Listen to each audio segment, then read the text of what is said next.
From JBS Studios in Greater New York, this is the JBS News Update with Teisha Bader.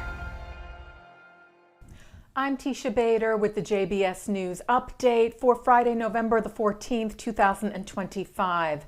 The remains returned last night to Israel by terror group Hamas via the Red Cross have been identified as 73-year-old hostage Meni Menachem Godard, who was murdered by the Palestinian Islamic Jihad terror group during the October 7th Hamas-led massacre at his home in Kibbutz Be'eri. The IDF writing his body abducted into Gaza. Meni was a veteran of the Yom Kippur War. His wife, Ayelet, was also murdered on October the 7th. The IDF sharing its condolences and reiterating that Hamas is required to fulfill its part of the agreement and make the necessary efforts to return all the hostages to their families and to a dignified burial. The remains of 3 hostages are now still held in Gaza.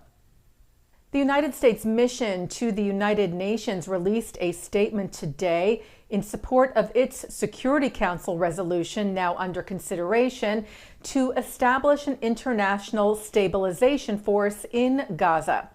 The statement also notably refers to a possible pathway for a Palestinian state. The U.S. mission writes, the United States, Qatar, Egypt, the United Arab Emirates, the Kingdom of Saudi Arabia, Indonesia, Pakistan, Jordan, and Turkey express our joint support for the resolution. We are issuing this statement as the member states that gathered during High Level Week, referring to back in September, to begin this process, which, it writes, offers a pathway to Palestinian self-determination and statehood. We emphasize that this is a sincere effort and the plan provides a viable path towards peace and stability, not only between the Israelis and the Palestinians, but for the entire region. Yad Vashem, the World Holocaust Remembrance Center in Jerusalem, has a new exhibit, The Living Memory, an in-depth look at some 400 rare items, including letters, documents, art and artifacts, and more from the Yad Vashem collections, bearing witness, it writes, to a world that no longer exists, and telling a story about people, families, and entire communities.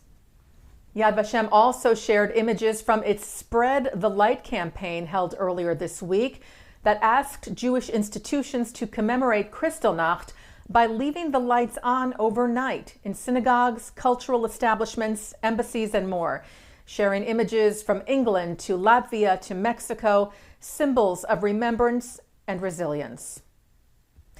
Last week, the American Jewish Committee's Project Interchange, in partnership with the Creative Community for Peace, hosted a delegation of entertainment industry leaders in Israel, giving them the opportunity to experience the country in its many facets.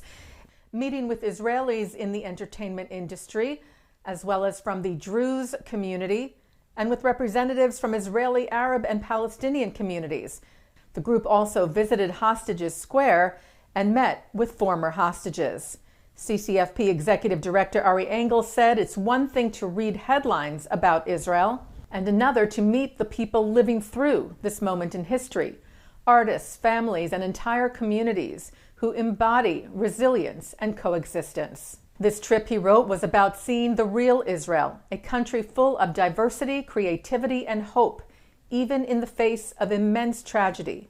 Engel said the entertainment executives who joined us returned with powerful stories to tell and a deeper understanding of how culture can bridge divides and combat the misinformation that fuels hate. Taking a look now at our programming for tonight on JBS. For Friday, November the 14th, live Shabbat services are coming up at 6 o'clock from New York City's Central Synagogue, followed by Shabbat services from the Hampton Synagogue. At 8:30, Justin Pine speaks with Rabbi David Stav, founder and chairman of Tzohar.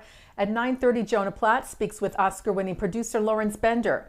At 10:30, a replay from the Hampton Synagogue, followed by a replay from Central. And coming up next, a look at this week's Torah Portion. And that's the JBS News Update for Friday, November the 14th, 2025. I'm Teisha Bader. Shabbat Shalom. Am Yisrael Chai.